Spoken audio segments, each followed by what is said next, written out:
Cave. I am the site manager here at Eisenhower National Historic Site.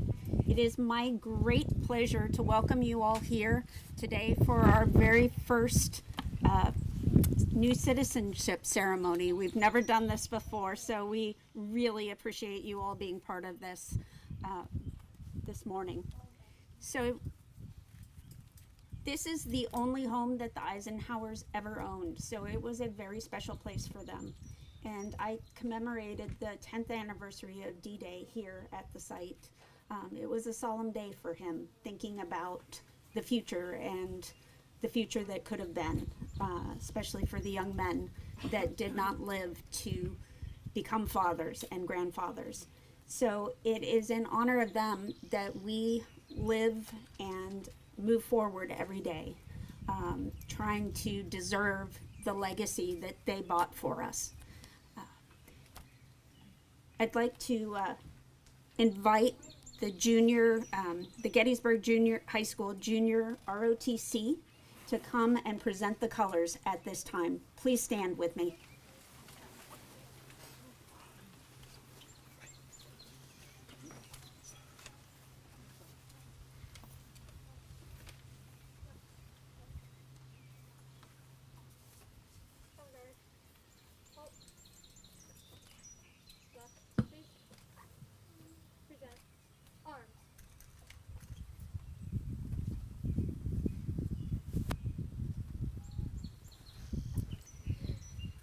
Joining us today is the Gettysburg Choral Society. They are a local group composed of volunteer singers who use their talents to pursue excellence in choral music. They are going to lead us in the singing of the national anthem.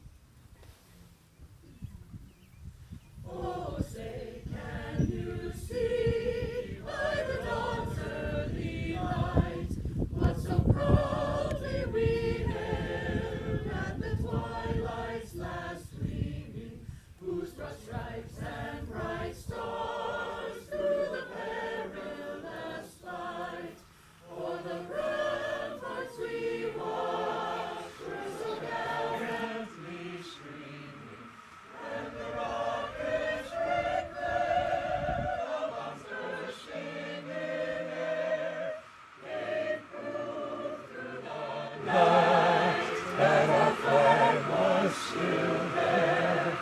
Oh, say does that star-spangled banner yet wave o'er the land of the free and the home of the brave?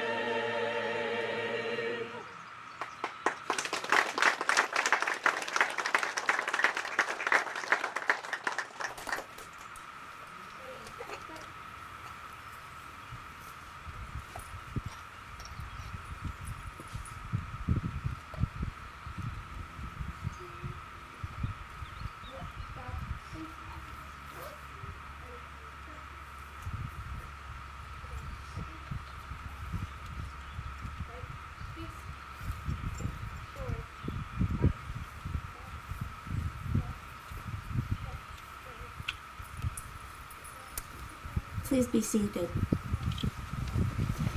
Thank you to the cadets and the Choral Society. I'd like to welcome our first speaker today, one who we are very happy to have here with us this morning. Christina Heister is the superintendent of Eisenhower National Historic Site and Gettysburg National Military Park. Before assuming her current role, Chris served as the deputy superintendent of Gettysburg since 2020, and she previously served several acting assignments here at the parks. Thank you, Chris.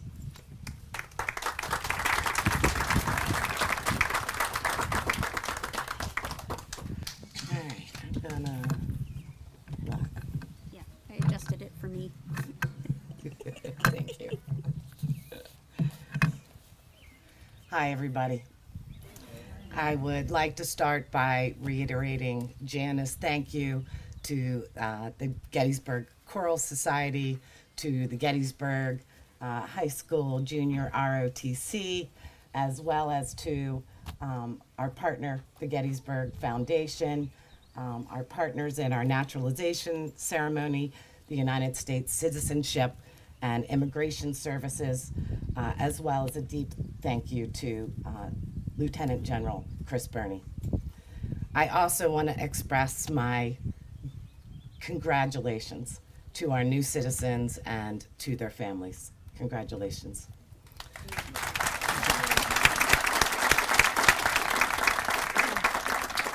On July 1 through 3, 1863, the Battle of Gettysburg occurred on and around these grounds. It is considered to be the turning point of the Civil War. 81 years later, commanding Allied General Dwight Eisenhower gave the order for 150,000 soldiers to land on the beaches of Normandy and to embark upon a great crusade to liberate Europe from Nazi Germany, a campaign considered to be the turning point of World War II. Both battles had enormous stakes for the future of the free world, and the service and sacrifice of men from both wars is commemorated and honored here at the Gettysburg National Cemetery. It's a poignant reminder of the true cost of freedom, and that our greatest weapon in preserving freedom is a country willing to make that sacrifice. Dwight Eisenhower's first visit to Gettysburg was as a young cadet from West Point. He came here to learn about leadership and military tactics through the lens of the Battle of Gettysburg. According to his grandson, he referred to Gettysburg as the D-Day of the 19th century. Though he did not know it then, he was just starting his lifetime of service and sacrifice to his country. The lessons of the Battle of Gettysburg and the memories of the D-Day campaign were never far from Eisenhower's mind. He used history as a source of learning and inspiration, drawing lessons from the past to face the problems of the present and the future. We continue on that journey today in search of a more perfect union as stated by the Constitution. Today, 80 years after Eisenhower gave the order to storm the Normandy beaches, we stand at the only home of General and President Eisenhower and his wife Mamie, a place of peace and tranquility where Eisenhower contemplated the great struggle for world peace. We are here to commemorate the 80th anniversary of D-Day and to engage in an activity, naturalization, that is fundamental to a society that's built on democratic principles, and that the men that fought on D-Day gave their service to protect, and in the words of Lincoln, gave the last full measure of devotion to defend. Similar to when Eisenhower entered the military, when you become a National Park Service employee, you pledge to support and defend the Constitution and to bear true faith and allegiance to the same. So when you take the oath of citizenship in a few minutes, we will share in common that promise to the Constitution of the United States. Like Eisenhower and his men, we will strive together to realize the ideal to become a more perfect union. Through your service as an American citizen, you will form a unique bond that unites us around civic ideals and our belief in the rights and freedoms guaranteed by the Constitution. Like the Great Crusade, you will find it a demanding endeavor, but with an exhilarating outcome if you are willing to fully investigate the content and the meaning of our constitutional ideals. It's a pleasure and an honor to be here with you today on this momentous day in history at the home of General and President Dwight D. Eisenhower as you make the promise of citizenship. So again, congratulations and thanks for everyone for being here.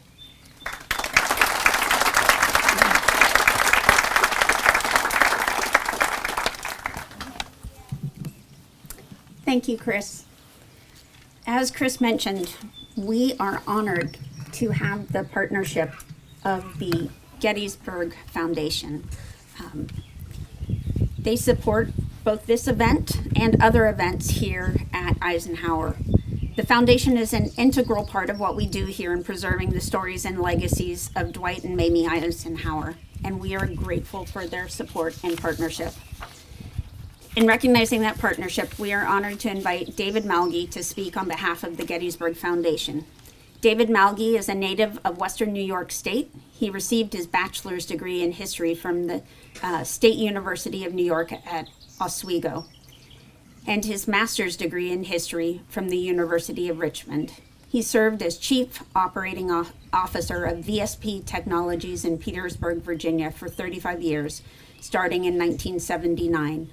He moved to Gettysburg with his wife Sherry and daughter Shelley in 2016. He joined the board of the Gettysburg Foundation in 2018. Since then, he has served as interim president in 2020 to 2021, vice chairman of the board for 2022 and 23, and he is currently serving his second term as interim president. David has a lifelong love of history. He has written 2 books and is currently working on another. He also has an extensive collection of Gettysburg battle-related artifacts. Thank you, David. Please help me welcome you.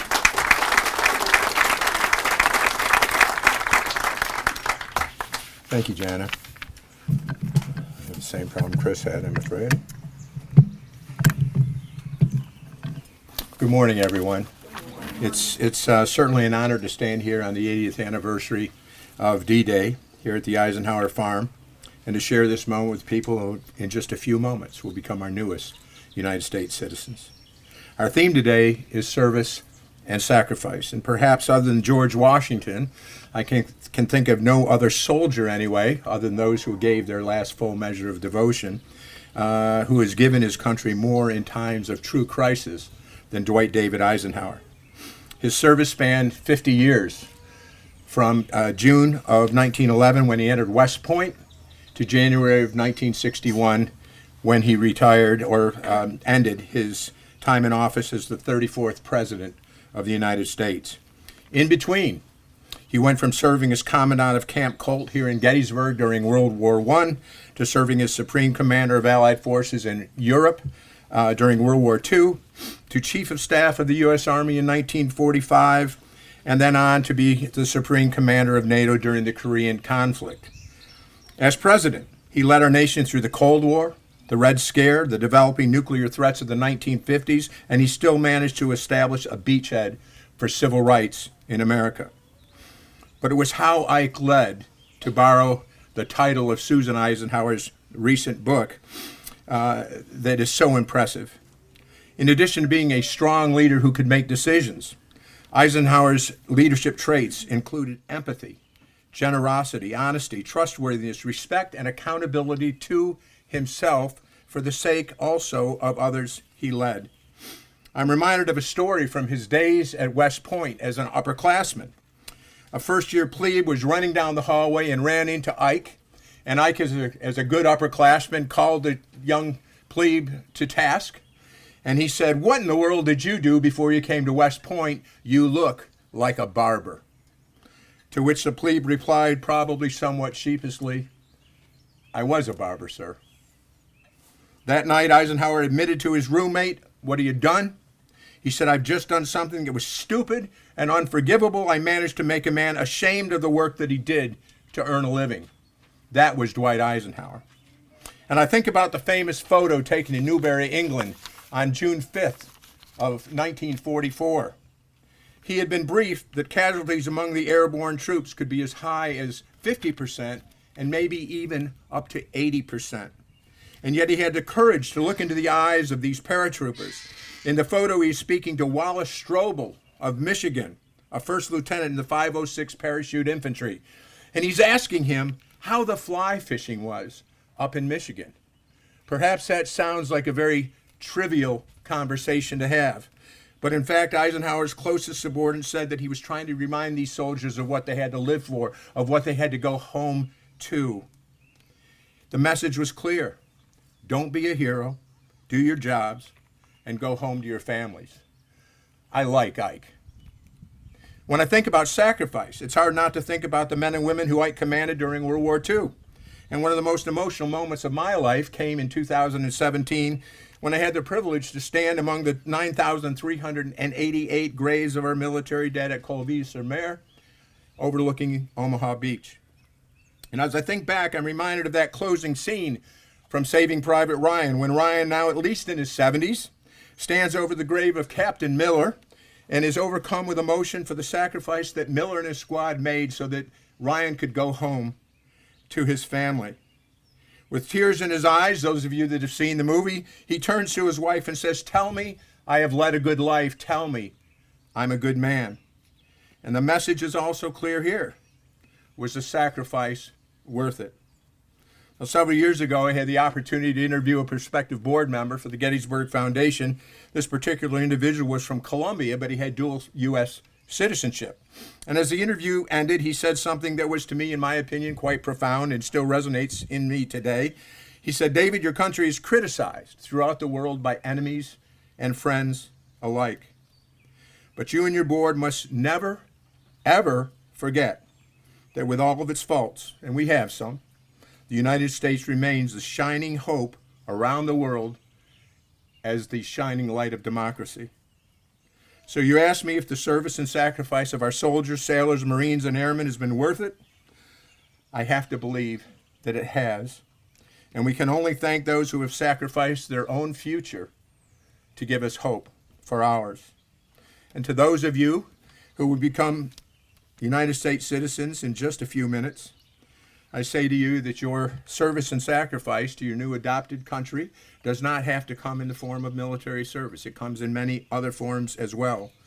It resides in your patriotism, your citizenship, in your kindness, in your humility, and also in your belief in our past and your hope for our future. All qualities, by the way, possessed by Dwight David Eisenhower. Now, in 1916, when Ike was courting Mamie, he warned her that she must first accept the fact and understand it, that for him, our country must always come first.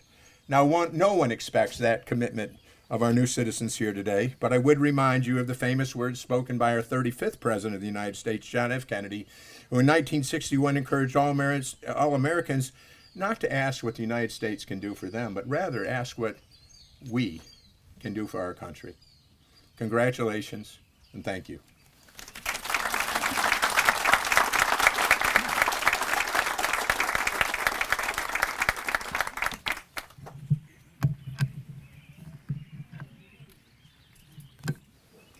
Thank you, David. I'd like to invite back the Gettysburg Choral Society. They will be performing America, My Country 'Tis of Thee.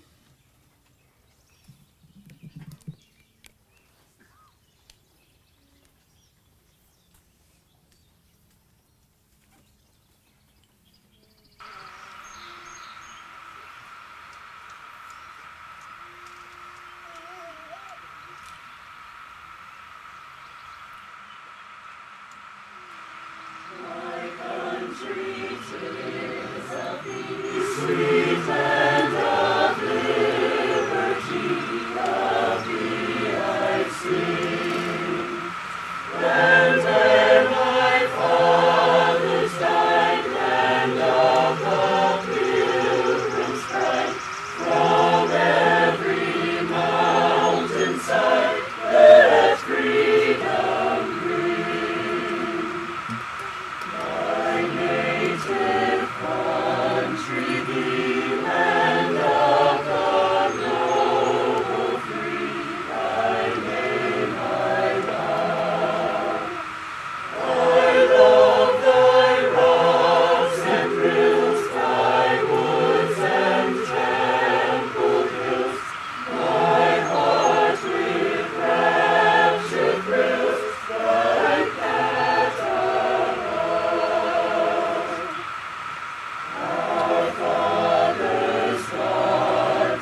Thank you again to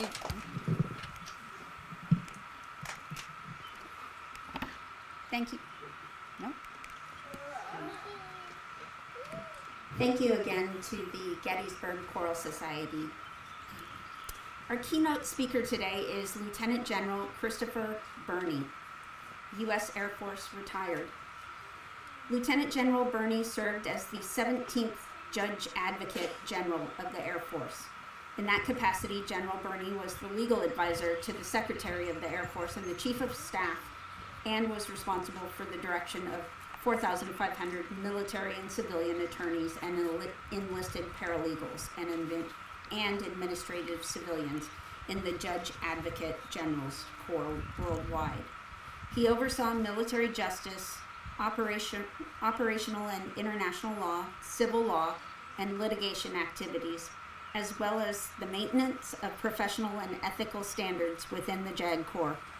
A native of Dunmore, Pennsylvania, General Burne is a graduate of the University of Scranton and the Dickinson School of Law of Penn State University and the National War College.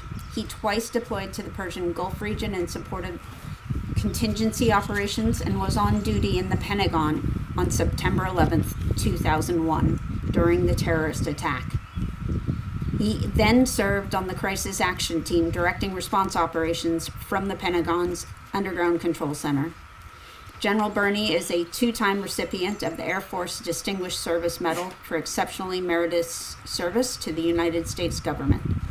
He is admitted to practice law in Pennsylvania and the District of Columbia and is now president of Charged with Excellence, a limited liability company he founded for leadership consulting and public speaking. He is a Maxwell Leadership Certified Team member, licensed to provide speaking, coaching, and leadership training. He and his wife, retired Air Force Colonel Robin Burne, live in Gettysburg, Pennsylvania. They have two sons who are both Army officers. Please help me welcome General Burne.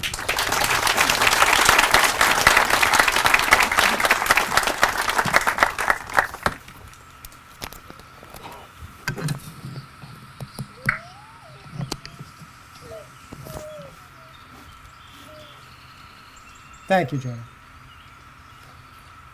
Well, let me just give you a 1-minute protocol instruction, just so everyone understands the drill. When you invite a 1-star to speak, they speak for 1 minute, or 5 minutes. A 2-star speaks for 10 minutes. A 3-star, 15. And thank goodness they didn't invite the Chief of Staff, or you'd be here until after lunch. Okay? Well, good morning, distinguished guests, Superintendent Heister, dedicated members of the Gettysburg Foundation, Gettysburg's very own talented choral society, fellow veterans, including my beautiful and patriotic wife, Colonel Robin Burne, and my fellow Americans. And I'm so pleased that beginning today, those very special words will apply to each of you. I am honored to join you on this 80th anniversary of the historical event simply known as D-Day.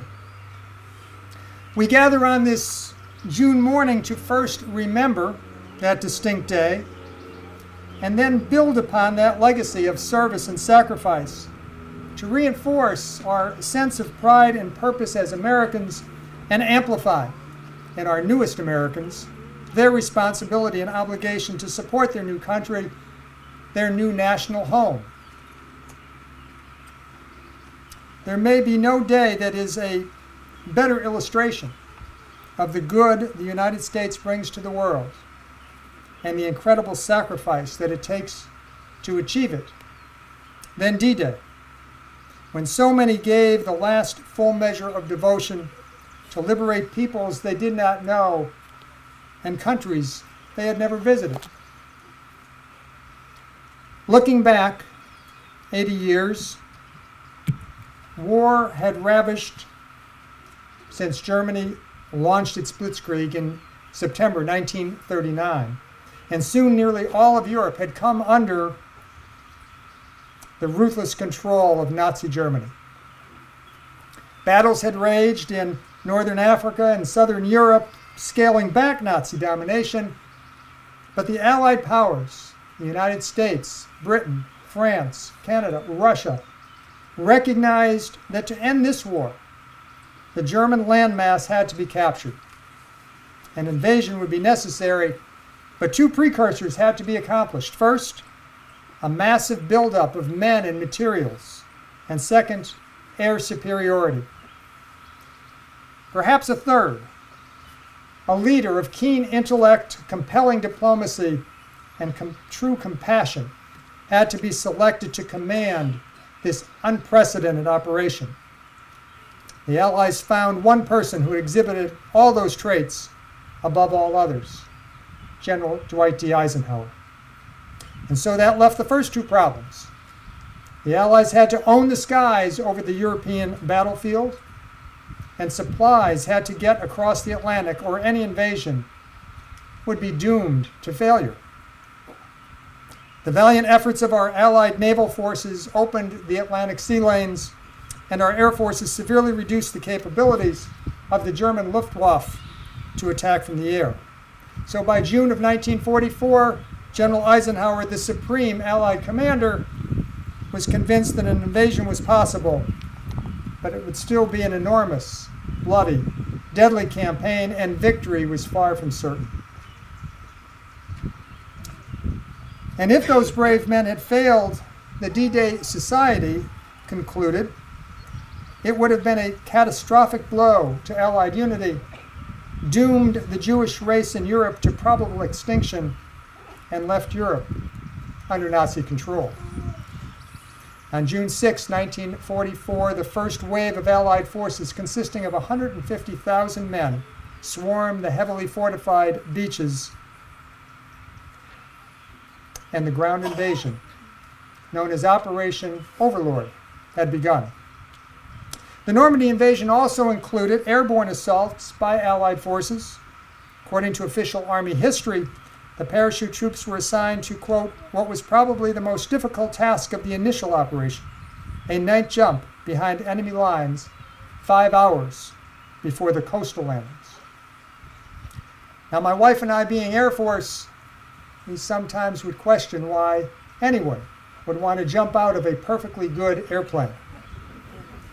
But we have two Army airborne sons who I watch train and jump, and it has given me a real appreciation for the intense preparation that makes a paratrooper. To highlight the service and sacrifice of this unprecedented war effort, let me spend a few minutes personalizing, individualizing the land invasion and air campaign. The National D-Day Memorial is located in Bedford, Virginia. About 1 in every 15 inhabitants of Bedford County, with a population of only 3,200, was serving in the military. Two of those residents, Lieutenant Ray Nance and Captain Taylor Fellers, stood on the deck of their troop transport in the pre-dawn darkness.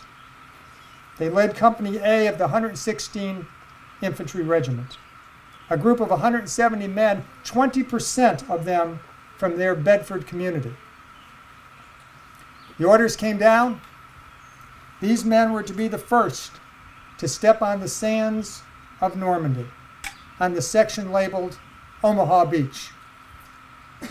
The Bedford boys were supposed to work their way up the sand behind floating tanks that would come ashore to provide cover and clear the way to the cliffs beyond for those who would follow.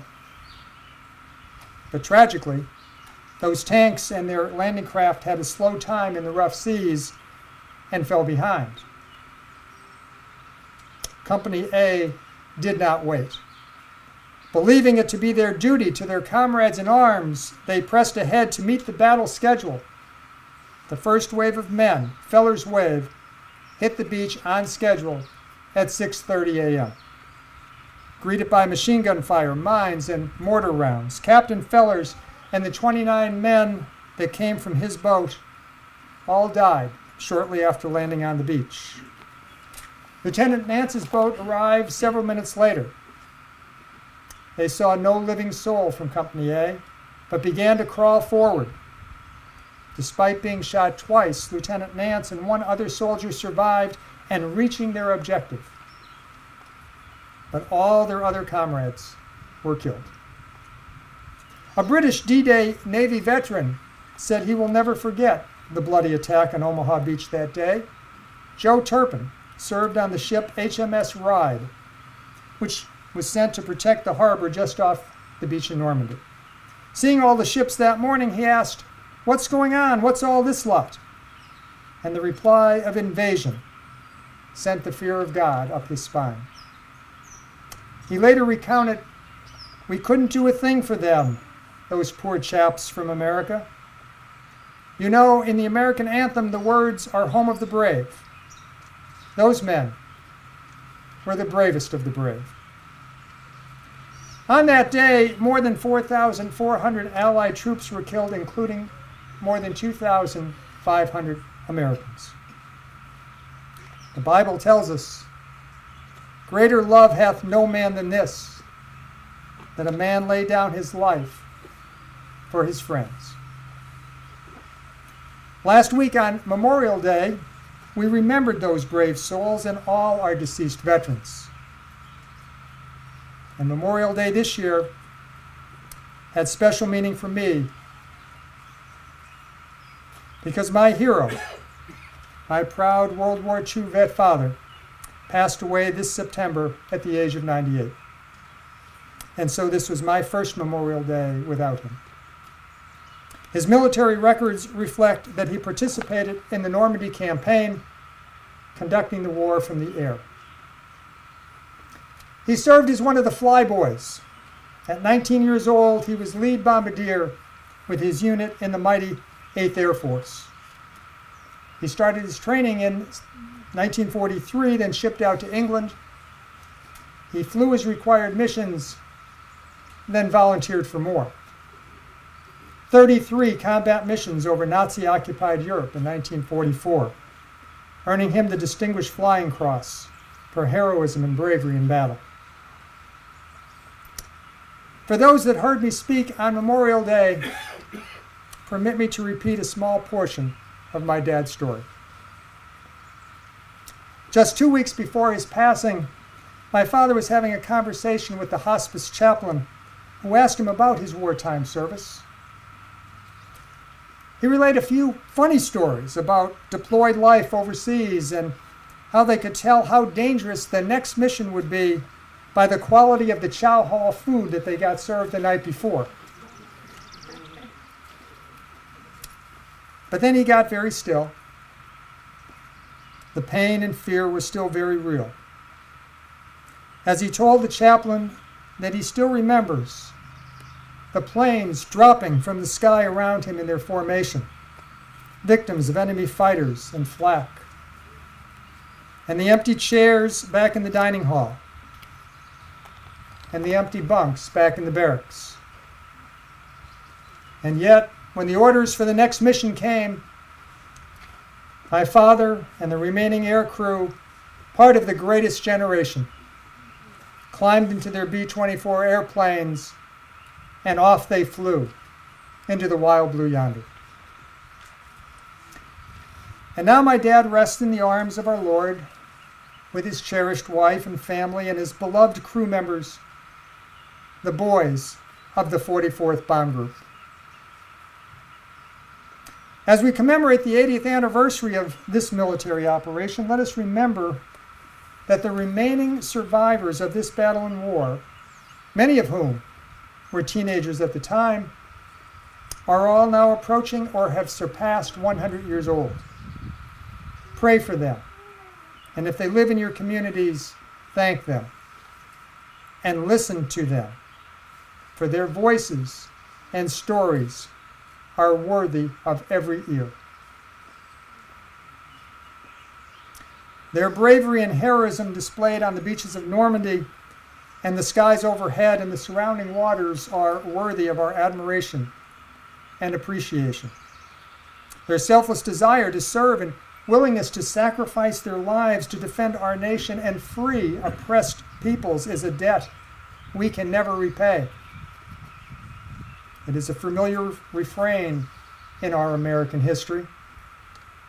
The graves of some 3,500 Union soldiers are found just a few miles down the road. They also fought to make men free. And all their legacies are part of the tapestry of the American fabric, a tapestry that you are now woven into. Your desire to become citizens of the nation for which these men fought is in itself a testament to their sacrifice. You see, they fought to preserve the American way of life for their children and for you, allowing you to come to our shores having seen the freedom and opportunity here as a hope and dream for yourselves and your families. And so now your struggles are part of the great American story. Your dreams are woven into the great American tapestry. They are tied to the struggles of my grandparents as they left their native lands and came through Ellis Island in search of their hopes and dreams.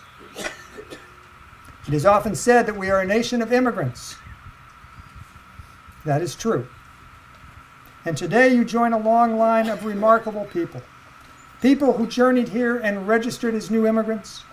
They raised their families, worked hard, had children that grew up to be construction workers, doctors, park rangers, farmers, lawyers, and soldiers. Like them, you will be able to tell your children about when you left your native land with some fear and anxiety about what the future would bring, but you adjusted to a new language, new foods, new customs. You are blending the spices and spirit of old and new cultures.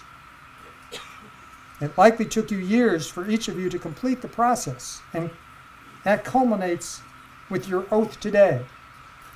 It is a time for rejoicing. But in celebrating, remember my opening words this morning. By your oath, you accept the duties and responsibilities of citizenship to preserve this land of freedom and opportunity for the next generation. It is often said that America's strength does not lie in its military might, but in the hearts of its people. And today, your hearts beat one with ours. One of the greatest American presidents, Ronald Reagan, who died 20 years ago yesterday, once said at a ceremony much like this one, "There have been times in our history when some of our citizens have doubted if America is still all she was meant to be. They've wondered if our nation still has meaning. And then we see you today. And it's an affirmation that America remains that shining city on a hill." In closing, I'd like to read a short excerpt from David Eisenhower's wonderful book about his grandfather entitled Going Home to Glory. In the late afternoon of Inauguration Day, January 20th, 1961, Dwight and Mamie Eisenhower drove north with their personal assistants to this house in Gettysburg. Despite a blizzard the night before, friendly groups lined the road from Washington. Near Emmitsburg,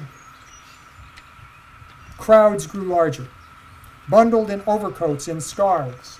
They congregated along the road bearing "Welcome Home" signs. And so this home,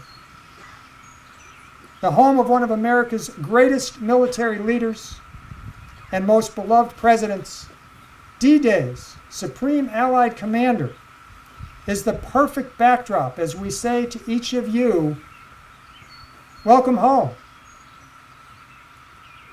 As a homecoming gift and memento of this day, I asked my friends at the National World War II Museum in New Orleans to quickly ship 18 of their specially commissioned 80th anniversary D-Day hats. Robin and I will joyfully present them to each of you, our newest citizens, after the ceremony. Wear it with pride and let it remind you of the service and sacrifice that makes America that shining city on a hill. May you and your families always be blessed. And on this 80th anniversary of D-Day, God bless our beloved veterans, and may God bless the United States of America. Thank you.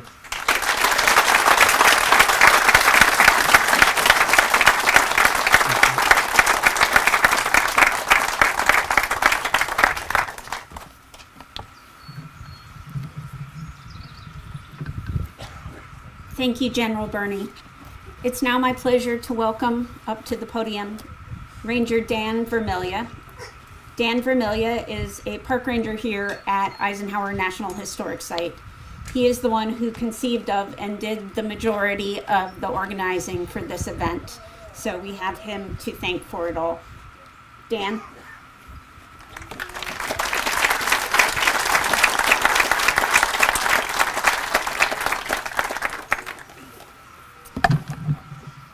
Keep this going with the Yes, it'll.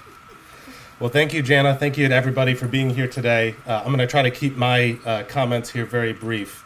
I have one story I'd like to share with you all, and then invite a couple special guests up with me here. In 1963, on the eve of the 20th anniversary of D-Day, General Dwight D. Eisenhower had plans to travel to Normandy to film a television special with Walter Cronkite, revisiting the momentous moments and decisions from 1944. And in the lead up to this trip, the former president received a letter here at his farm in Gettysburg from a Mrs. Florence Kaufman in Terre Haute, Indiana. Florence's son Herbert was a private, first class, Company E of the 116th Infantry Regiment, 29th Infantry Division. And on his way into Omaha Beach 80 years ago today, Herbert's landing craft was struck by a German artillery shell, and Herbert was mortally wounded. He died on June 7th of 1944. In the coming weeks, Florence and her husband Abe spent time trying to figure out what happened to Herbert in his final moments. They wrote to members of his unit. They were looking for answers on their son. Ultimately, some of his effects were sent home to the family. But why did Florence write to General Eisenhower in 1963? Well, while many Americans chose to have their loved ones brought home to be buried in the United States after World War II, the Kaufmans chose to have Herbert buried in Normandy. And in 1963, it was unlikely that Florence or Abe would ever travel to Normandy. So, Florence wrote to someone who was traveling there. It just happened to be Ike. They sent the Eisenhowers a letter asking that if during General Eisenhower's trip, he could stop by Herbert's grave and in Florence's words, quote, say a prayer for our darling boy. She got a response back from Eisenhower's secretary saying that the request was being forwarded along, but they couldn't guarantee if Eisenhower would have time for this during his trip. A couple weeks after the Eisenhower's trip, Florence received an envelope in the mail addressed from Gettysburg, Pennsylvania. And it was a note from Eisenhower's personal secretary, Lillian Brown, and photographs of the former Supreme Allied Commander standing at Herbert's grave. At the foot of the grave were flowers picked out by Mamie Eisenhower herself. I think this really captures the character of the Eisenhowers. It also captures what today is about. In selecting Normandy as their son's final resting place, Abe Kaufman included a note to the U.S. government saying, I believe my son would prefer to be buried with his comrades, where they gave up their lives in the fight for the decent things of life and the protection of all minorities.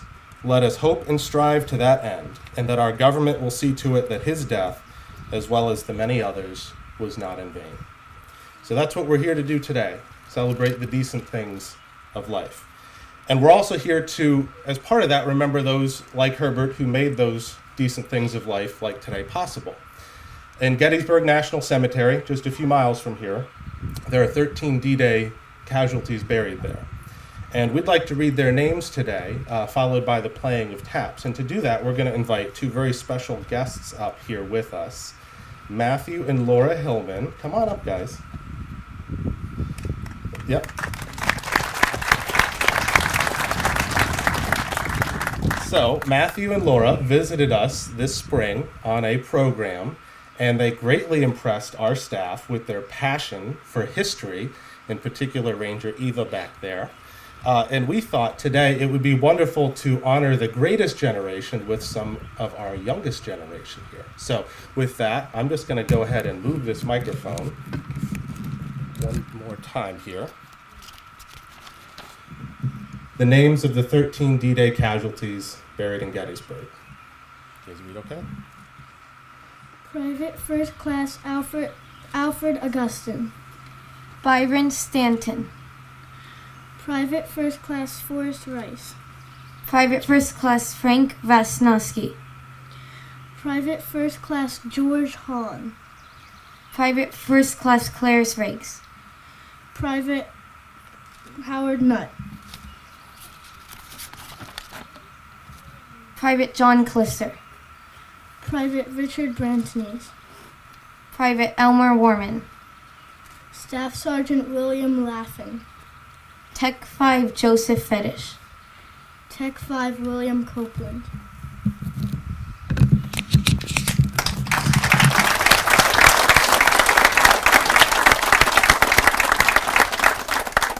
And now I'd ask everyone to rise.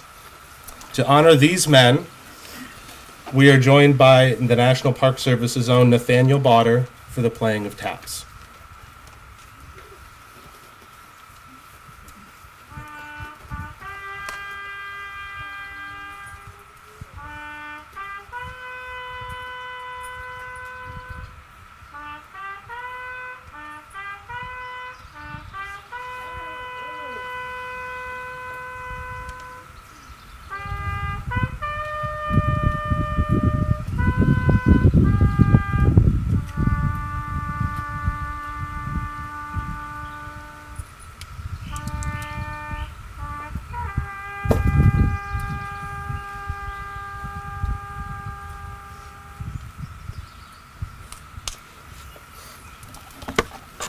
Thank you, guys. Good job.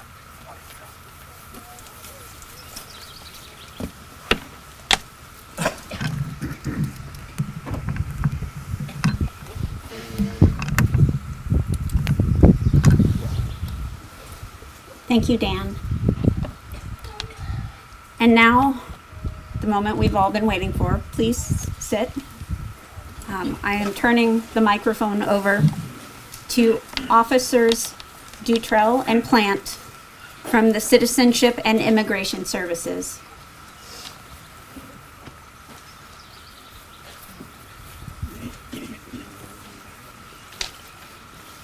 Good morning, everyone. I am so happy to be here with everyone today.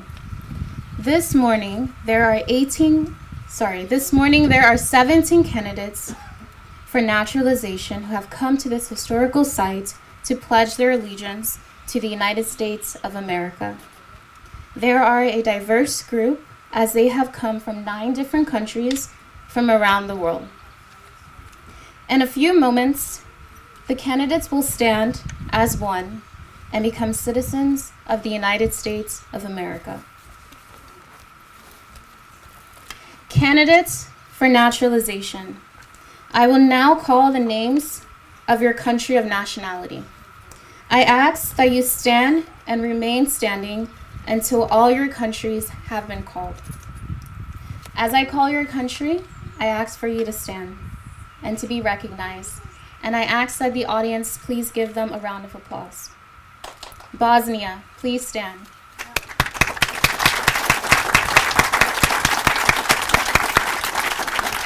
Canada, please stand.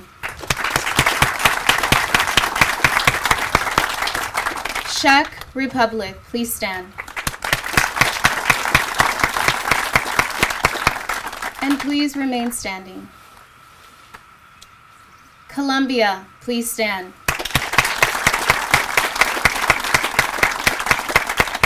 India, please stand. Italy, please stand. Philippines, please stand. Thailand, please stand. And candidates from Mexico, please stand.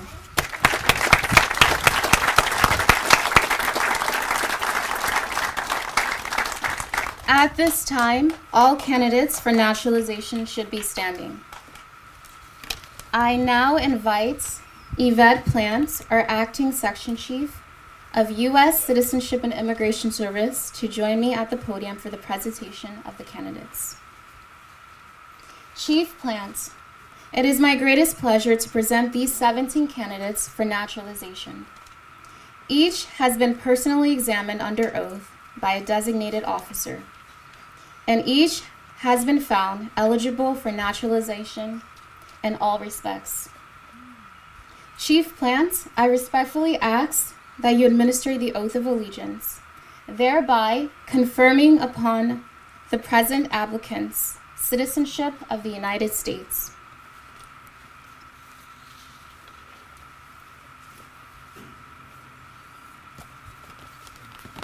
Good morning, good morning. We can do better than that. Good morning. Yes, it's a great day today. Everyone that's here to become U.S. citizens, please raise your right hand. Everyone that's naturalizing to be a U.S. citizen should have their right hand up, and you're going to repeat after me. I hereby declare on oath that I absolutely and entirely renounce and abjure all allegiance and fidelity to any foreign prince, potentate, state or sovereignty, of whom or which I have heretofore been a subject or citizen, that I will support and defend the Constitution and laws of the United States of America against all enemies, foreign and domestic, that I will bear true faith and allegiance to the same, that I will bear arms on behalf of the United States when required by the law, that I will perform non-combatant service in the armed forces of the United States when required by the law, that I will perform work of national importance under civilian direction when required by the law, and that I take this obligation freely, without any mental reservation or purpose of evasion. So help me God. Congratulations, you are all now citizens of the United States of America.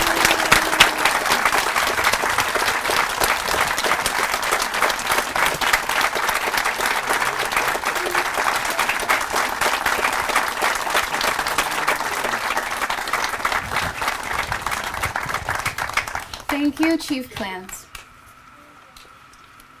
Please stand, everyone, and join me in reciting the Pledge of Allegiance. I ask everyone to place their right hand over their hearts and to say the Pledge of Allegiance with me.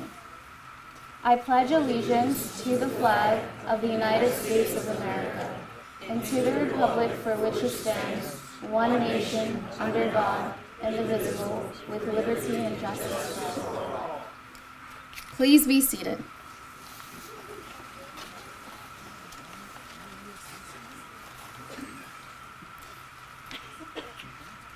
New citizens, congratulations. We will now present your certificates. We ask you to please return to your seats after receiving your certificates. As the candidates, our new citizens, receive their certificates, I ask everyone to give them a round of applause.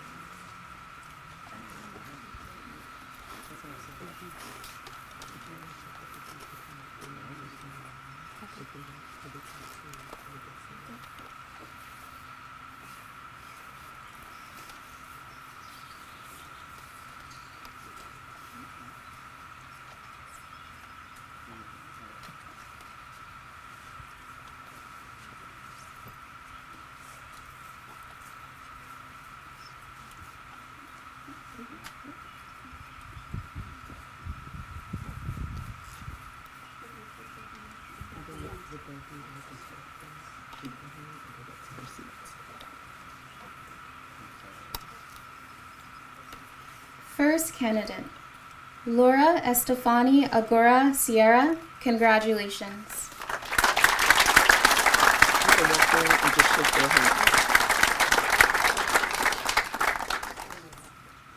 Jose Ricardo Alvarez Ponce. Congratulations.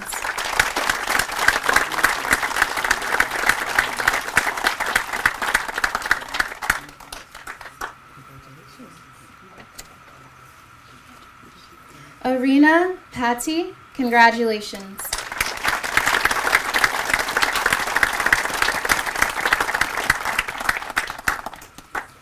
Luis Alberto Mendez Romero.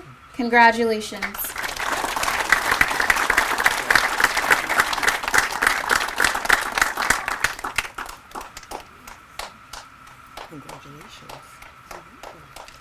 Susan Creeder. Congratulations.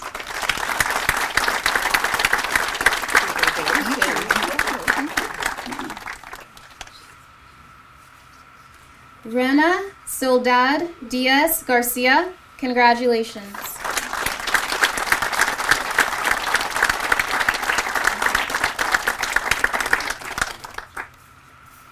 Rushbai Rembai Patel. Congratulations.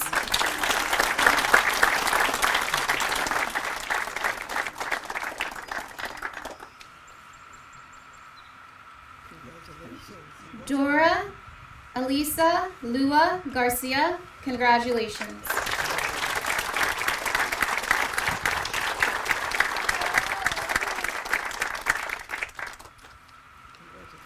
Antanti Suras. Congratulations.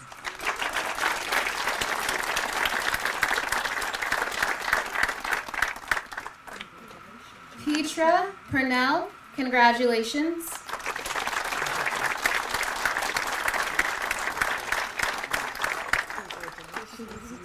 Mario Justine Artagara Babala.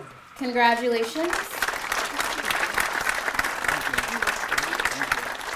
Kevin Carlaro Barcio. Congratulations.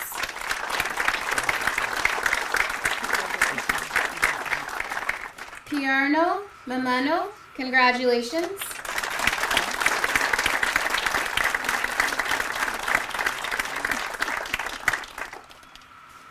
Caesar Andreas Lila Dramalo. Congratulations.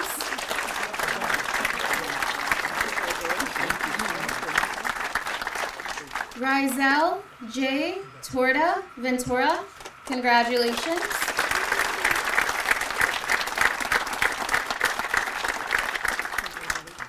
Hanifa Hajvek.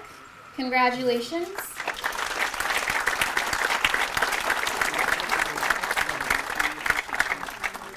And our final new citizen, Francisco Javier Laura Mendez. Congratulations.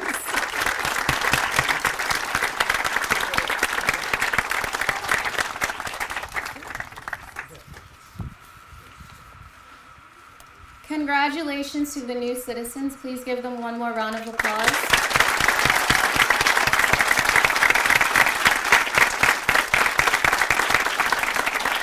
I will now pass the mic over to Jenna.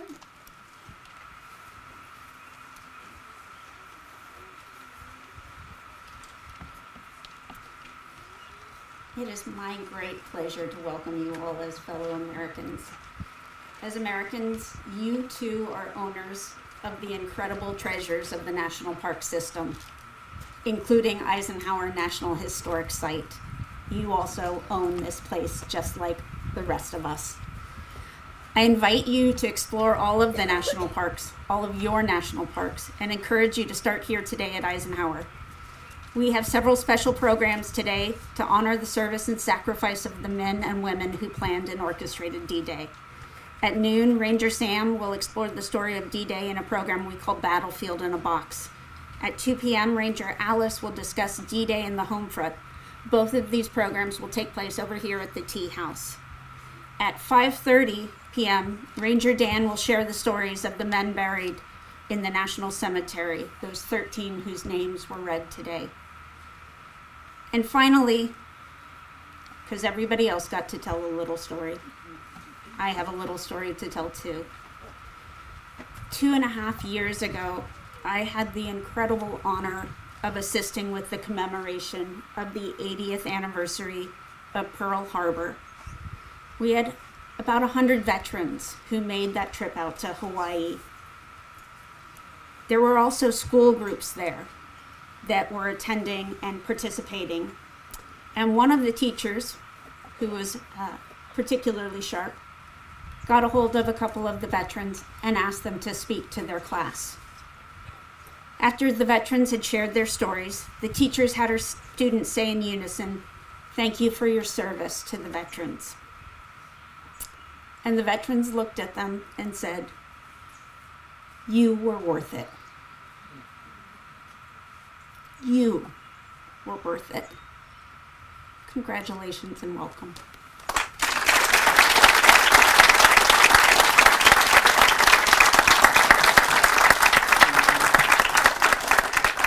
This concludes our program. Please explore and please welcome our new citizens.